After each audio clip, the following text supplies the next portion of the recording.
अस्सलामुअलैकुम। कैसे हैं आप लोग? उम्मीद है कि बखैरियत से होंगे। एक बार फिर मैं आप लोगों के बीच आया हूँ। ख़ास करके उन बच्चों से मैं रूबरू हूँ जो इस बार मौलाना आज़ाद नेशनल उर्दू यूनिवर्सिटी में दाखिला लेना चाह रहे हैं। पॉलिटेक्निक के तलबा या तलबात और बीएड के स्टूडेंट वगैरह, बीएड फिज़िकल साइंस के। तो आपको मालूम होना चाहिए कि आप जिस यूनिवर्सिटी से इंटरेस्ट रख रहे हैं तो उनके बारे में पूरी जानकारी होनी चाहिए, उस यूनिवर्सिटी के बारे में, कि मानू में उर्दू में एग्ज़ामात होते हैं इंट्रांस के दाखिला के लिए। तो तमाम क्वेश्चन जो है आपको वो साइंस से के ताल्लुक से हो या फिर जनरल नॉलेज के ताल्लुक से वो उर्दू में पूछी जाती। तो मैंने एक छोटी सी कोशिश की हूँ किया हूँ मानू के ही किसी दूसरे टीचर से पढ़ करके आप तक ये बातें पहुँचाने की। लिहाजा आपसे गुजारिश अर्ज़ है कि पूरी वीडियो देखें और अपने मालूमात में इजाफ़ा करें। कुछ कमी हो इस वीडियो में और इसमें तो आप उसमें कमेंट में बताएं ताकि मेरी मालूमात में भी इजाफ़ा हो जाए। मैं एक टॉपिक लेकर आया हूँ, हरकत, जिसको इंग्लिश में मोशन कहते हैं, बहुत अच्छे से लोग जानते भी होंगे, और हिंदी में गति कहते हैं। हरकत असल में कहते हैं किसको है? तो हरकत जो वक्त के साथ कोई भी ऑब्जेक्ट जो होता है, सामान या चीज़ या कोई भी बॉडी अपनी मकाम को यानी अपने प्लेस को चेंज कर दो, यानी कि मकाम में वक्त के साथ तब्दीली, ये हरकत है ना। और सुकून जिसको रेस्ट कहते हैं, क्या कहते हैं? रेस्ट, रेस्ट कहते हैं। मकाम में कोई तब्दीली नहीं है, वक्त तो रुक नहीं सकता, वक्त तो चल रही है, लेकिन मकाम में कोई तब्दीली नहीं। हरकत की जो किस्म होती है, ख़त मुस्तकीम है ना, और गर्दिश, इर्तास वगैरह वगैरह। पहले आप जानिए कि किसी भी चीज़ को डिफ़ाइन करने के लिए, बताने के लिए हमको रेफरेंस पॉइंट चाहिए। आप किसी को अपने घर का पता बताते हैं तो बताते हैं कि फ़लाँ अपने फ़लाँ के घर के से बाएं आ जाइए, या फ़लाँ जगह से दाएं आ जाइए, फ़लाँ चौक पे आइए तब आइए, तो वो आपका रेफरेंस पॉइंट हुआ। तो हम यहाँ पे हरकत को बताने के लिए भी हमें रेफरेंस पॉइंट चाहिए। मसलन आप बस के अंदर बैठ के सफ़र कर रहे हैं, तो बस के अंदर जो लोग बैठे हुए हैं उसके रिस्पेक्ट में आप तो रेस्ट में हैं, सुकून में हैं, लेकिन आप जब बस में ही बैठे हुए हैं, बाहर के लोग जो आपको देख रहे हैं तो आप हरकत में हैं। तो रेफरेंस बहुत ज़रूरी होता है, इसलिए इसको कहा गया उर्दू में हवाला ज़ाई नुक्ता, हरकत के मकाम को बताने के लिए, है ना। अब डिस्टेंस क्या होता है? तो आपको पता होना चाहिए कि डिस्टेंस क्या है, कि कोई भी इनिशियल पोजीशन से फाइनल पोजीशन के बीच का जो पॉसिबल मैक्सिमम लेंथ होता है ना, उसको डिस्टेंस कहते हैं। जैसे यहाँ से हम ये इस इनिशियल पोजीशन से यहाँ गए, है ना, इसको इंग्लिश में क्या कहेंगे कि the possible length between initial position to final position, है ना, या लार्जेस्ट पॉसिबल लेंथ, है ना। शुरुआती नुक्ता से आखिरी नुक्ता के दरमियान कुल दूरी को हम लोग फासला कहते हैं। ये आपको एक स्केलर क्वांटिटी, जो आगे हम पढ़ाएंगे कि उस स्केलर क्वांटिटी को उर्दू में क्या कहते हैं, ठीक है। और मुंतकली क्या है? तो डिस्प्लेसमेंट, जो इनिशियल पोजीशन से फाइनल पोजीशन की शॉर्टेस्ट लेंथ को कहते हैं। The shortest length between initial position to final position is called the displacement. इसमें डायरेक्शन होता है, दिशा होती है ना, सिमत होती है, इसमें उर्दू में सिमत कहते हैं डायरेक्शन को। तो शुरुआती नुक्ता से आखिरी नुक्ता के दरमियान सबसे कम लंबाई को मुंतकली कहते हैं ना। डायरेक्शन जो होता है उसको उर्दू में कहते हैं शिम्त, ठीक है, शिम्त कहते हैं। 4 डायरेक्शन होता है। एक होता है आपको मगरिब, पता है, मगरिब को उर्दू में कहते हैं वेस्ट, इंग्लिश में कहते हैं वेस्ट, माजरत। और मशरिक, जिसको उर्दू में कहते हैं ईस्ट, ठीक। और शिमाल, जिसको उर्दू में कहते हैं नॉर्थ, सॉरी माजरत चाहते हैं इंग्लिश में। और जनूब, जिसको इंग्लिश में कहते हैं साउथ, ये याद रखें। हिंदी में तो पता ही होगा, पश्चिम, पूरब, उत्तर, दक्षिण, ठीक है। अब ये बताइए, फासला और मुंतकली यानी कि डिस्टेंस एंड डिस्प्लेसमेंट जो इक्वल हो सकता है, बिल्कुल इक्वल हो सकता है कि अगर इस पोजीशन से इस पोजीशन हम जाएं तो ये हमारा लार्जेस्ट लेंथ भी है और शॉर्टेस्ट लेंथ भी है, यही पॉसिबल लेंथ है, हम कोई शॉर्टकट इसमें जा ही नहीं सकते। तो इस केस में, इस हालात में हमारा फासला मुंतकली दोनों इक्वल होगा। इसके अलावा एक और केस बन सकता है कि मुंतकली जो है वो फासला से हमेशा छोटा होगा, displacement is always less than the distance.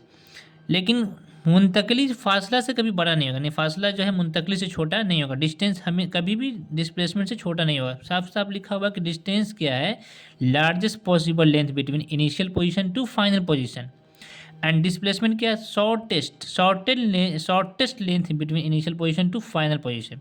लिहाजा हम ये कह सकते हैं कि डिस्टेंस जो है वो हमेशा डिस्प्लेसमेंट से बड़ा होगा या फिर डिस्प्लेसमेंट के इक्वल होगा, लेकिन वो डिस्टेंस जो है डिस्प्लेसमेंट से छोटा नहीं होगा। इस बात को आप रख लें। इस तरह का में आपको MCQs क्वेश्चन पूछते हैं। अब मैंने अभी बताया था कि दुनिया में जितने भी चीज़ एग्जिस्ट करती है जिसको मेजरमेंट किया जा सकता है उसको फिजिकल क्वांटिटी कहते हैं, है ना। तो सवाल एक बार है किस चीज़ को मेजरमेंट नहीं किया सकता है, तो बहुत ऐसी चीज़ है जैसे मैं कितना जहन तरीन हूँ, है ना, मैं उसको मेजरमेंट किया सकता है। कोई किसी से कितनी नफरत करता है, मेजरमेंट नहीं कर सकते हैं उसको। कोई किसी से कितनी मोहब्बत करता है, मेजरमेंट नहीं कर सकते हैं उसको। और वो क्वांटिटी जिसको मेजरमेंट किया सकता है वो भी फिजिक्स के किसी यूनिट्स में, इसको हम कहते हैं फिजिकल क्वांटिटी।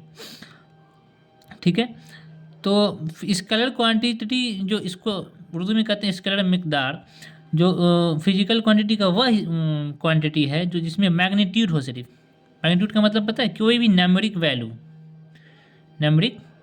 वैल्यू डायरेक्शन नहीं हो, सीमित नहीं हो।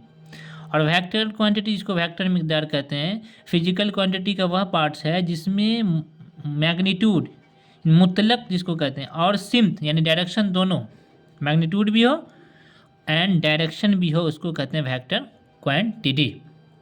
क्लियर। अब हम पढ़ते हैं कि आप लोग पढ़ चुके हैं क्योंकि बहुत मुख्तसर में आपकी क्लास को ख़त्म करना है कि ज़्यादा डिटेल नहीं जाना है। वो बातें रखी गई हैं यहाँ पे जो आपके एग्जामात में काम आ जाए। ठीक है, तो यकसा हरकत को इंग्लिश में कहा गया यूनिफॉर्म मोशन। मसावी वक्त में मसावी फासला तय करना, है ना, यानी कि equal distance cover in equal time interval of time. ठीक है, यानी मसावी वक्त में मसावी फासला तय करना, इसको कहते हैं यूनिफॉर्म मोशन। क्या कहते हैं, यूनिफॉर्म मोशन। इसका ग्राफ जो बनता है वो इस तरीके से बनता है ना, ये इस तरीके से, वाई एक्सिस, ये एक्स एक्सिस, ये डिस्टेंस, ये टाइम, ये इस तरीके से ग्राफ है इसका। ये ग्राफ ये देख लें आप, ये वाई एक्सिस मतलब डिस्टेंस, ठीक है, ये टाइम, एक्स एक्सिस मतलब टाइम। अब यहाँ पे क्या हो रहा है कि टाइम भी बढ़ रहा है, डिस्टेंस भी बढ़ रहा है एक ही लय में। मतलब कह रहा है ना यहाँ पे साफ साफ कि मसावी वक्फा में मसावी फासला तय करना आपको यकसा वक्त कहलाता है, यानी यूनिफॉर्म मोशन कहलाता है। इसलिए इसका जो ग्राफ बनेगा वो ऐसा बनेगा।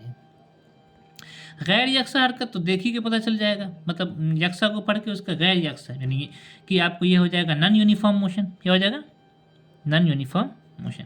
मसावी वक्फा वक्त में अलग अलग फासला तय करना, यानी कि डिफरेंट डिस्टेंस ट्रैवल या cover in equal time interval of time. मसावी वक्फा वक्त में अलग अलग फासला तय करना, ये आपको कौन सा हरकत होगी, नॉन यूनिफॉर्म मोशन। अब इसका जो मोशन होगा वो ऐसा हो, सॉरी ग्राफ, ये एक्स एक्सिस टाइम हो गया आपका, ये वाई एक्सिस डिस्टेंस हो गया। अब जो इसका ग्राफ होगा वो ऐसा ऐसा होगा, है ना। क्लियर। अब स्पीड जिसको उर्दू में चाल कहते हैं और हिंदी में भी चाल कहते हैं, ठीक है, एक इकाई वक्त में तय किया गया फासला। क्लियर। अब जाहिर सी बात है, हम जो कहीं ट्रैवल करेंगे तो किसी को बताएंगे हमने इतनी स्पीड की से दूरी तय कर ली, तो इतने देर में इतना वक्त तय कर लिया, इतना डिस्टेंस तय कर लिया, वक्फा तय कर लिया, तो उसी को कहा गया आपको स्पीड। एक इकाई वक्त में किया गया फासला, तय किया गया फासला। अब एवरेज स्पीड इसको औसत चाल कहते हैं, तय की गई कुल फासला। आपको कहेगा ना कि मैं पिछले 1 घंटा में जो है वो 3 किलोमीटर चला, फिर अगले 1 घंटा में हम 4 किलोमीटर चलेंगे, फिर 3 किलोमीटर चलेंगे, यानी वक्त हम चेंज कर रहे हैं और टाइम भी वो डिस्टेंस भी तय अलग अलग से कर रहे हैं। लिहाजा हम औसत चाल को कह सकते तय की गई कुल फासला, यानी जितने दूरी तय करेंगे हम, फासला तय करेंगे, उसको ऊपर में ऐड कर देंगे और जितना वक्त हमको लगेगा, चाहे वो पहले बार में 1 घंटा, फिर अगले बार में आधा घंटा, फिर 2 घंटा, यानी कि टोटल वक्त को नीचे में ऐड करके हम डिवाइड कर देंगे, हमारा औसत चाल निकल जाएगा। ठीक है, इसको फार्मूला हो गया S/T। ठीक, इस एस से डिनोट करते हैं फासला को, फासला को, ठीक है। अब रफ्तार क्या है, वेलोसिटी क्या है, तो अब ये जो औसत चाल है, स्पीड है हमारा, ये स्पीड, ये आपको क्या है, ये हमारा स्केलर क्वांटिटी है, क्योंकि इसमें कोई डायरेक्शन नहीं है। अगर हम ये स्पीड में डायरेक्शन लगा दें तो वो वेलोसिटी बन जाएगा।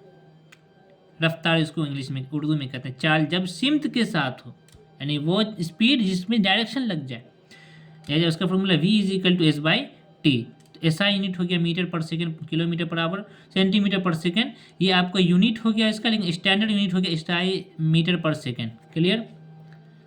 तो आज के लिए मैं इतना ही आपके बीच रख रहा हूँ, और बहुत मुख्तसर से मैं रखने की कोशिश किया हूँ। और इस चैप्टर के ताल्लुक से अगर कोई ऐसी बात छूट गई हो, मतलब इस टॉपिक के ताल्लुक से, तो आप मुझे कमेंट में बताएं। मेरा चैनल है टीचिंग इज़ द मिशन, उसमें आए हैं, आप बताएं। और जो भी ख़ास तौर के मानू फिजिकल साइंस के बच्चे जो बीएड की तैयारी कर रहे हैं एंट्रांस देने की, और जो पॉलिटेक्निक की तैयारी कर रहे हैं, वो इस वीडियो को देखें, आपकी मालूमात में इजाफा होगा। क्योंकि बहुत सारे बच्चे गलती क्या करते हैं, या बहुत सारे लोग जो उनको गलत एडवाइस भी करते हैं कि अरे कुछ नहीं है, सिर्फ तुम पिछले साल का क्वेश्चन बना लो, उससे तुम्हारा मानो निकल जाएगा। ना, ऐसा ना करें, क्योंकि अब जो है गैदरिंग बढ़ रही है, भीड़ बढ़ रही है ना, और बहुत लोग कम सीट होती है, सीट के लिए मारामारी करते हैं लोग। इसलिए जितने अच्छे नंबर आपके आएंगे, इतने अच्छे रैंक आएंगे, तो रैंक लाने के लिए आपको पढ़ना पड़ेगा। लिहाजा आप अपने वक्त को ज़ाया ना करें, और अभी से ही तैयारी करें। कि उम्मीद है कि जितने बच्चे तैयारी कर रहे हैं उनका सिलेबस तो ख़त्म होगा। अस्सलामु अलैकुम व रहमतुल्लाहि व बरकातुहू। जज़ाकल्लाहु खैर।